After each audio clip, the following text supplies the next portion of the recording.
రేవంత్ రెడ్డి మాటలు మాకు దీవెనలు. కేటీఆర్ రేవంత్ రెడ్డి ఎంత ఎక్కువ మాట్లాడితే మాకు అంత మంచిదని రేవంత్ రెడ్డి తిట్లే మాకు దీవెనలని కేటీఆర్ అన్నారు. రేవంత్ రెడ్డి తిట్ల వల్ల ఇంకో 20 ఏళ్ళు కాంగ్రెస్కి ఓట్లు వేయాలంటే భయపడే పరిస్థితి వచ్చిందన్నారు. రేవంత్ రెడ్డి పోయి మహారాష్ట్రలో, హర్యానాలో, ఢిల్లీలో వెళ్ళి ఎన్నికల ప్రచారం చేశారు. ఎమ్మెల్సీ ఎన్నికల్లో ప్రచారం చేసి అద్భుతాలు సాధించాడని కేటీఆర్.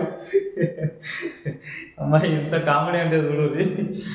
అయితే రేవంత్ రెడ్డి ఏమైనా తింటే మాకు దీవెనలే, రేవంత్ రెడ్డి ఏమైనా మాట్లాడితే మాత్రం మాకు దీవెనలే అని కేటీఆర్ అయితే ఏవైతే ఈ మాటలు మాట్లాడిందో వాస్తవానికి నిజానికి చెప్పాలంటే కేటీఆర్ గారు చెప్పిన మాటలు మాత్రం 100కి 100కి 100 నిజమే. ఎందుకంటే మీరు బాగా ఆలోచన చేయండి. గవర్నమెంట్ మీద చాలా వ్యతిరేకత ఉంది.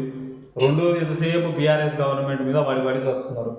అనవసరంగా కేసీఆర్ గారిని ఎందుకు కూడగొట్టినాంరా అనే ఫీలింగ్లో ఉన్నారు. మీరు మంచిగా ఆచితూచి ప్రవర్తించి అవన్నీ ఆ రుణమాఫీలు, ఆ తర్వాత రైతు భరోసాలు, ఇవైతే జాబులు నోటిఫికేషన్ తొందరగా వేస్తే మిమ్మల్ని మంచిగా జనాలు ఇట్లా దండం పెడతారు మీకు. సో కేటీఆర్ గారు మరి చెప్పిన వాక్యాలు ఏవైతే ఉన్నాయో అవి ముమ్మాటికి నిజమే. ఈ లాస్ట్ నాకు ఇక్కడ నచ్చింది ఏంటంటే మహారాష్ట్రలో, హర్యానాలో, ఢిల్లీలో వెళ్ళి ఎన్నికల ప్రచారాలు చేశారు. ఎమ్మెల్సీ ఎన్నికల్లో ప్రచారాలు చేసి అద్భుతాలు సాధించారు. ఇక నిజమే, అది వాస్తవమే. నిన్న మొన్న కూడా ఎమ్మెల్సీ ఎన్నికలు అయినాయి కదా, ఈ అందులో కూడా ఏమైంది అనేది మీకు తెలిసి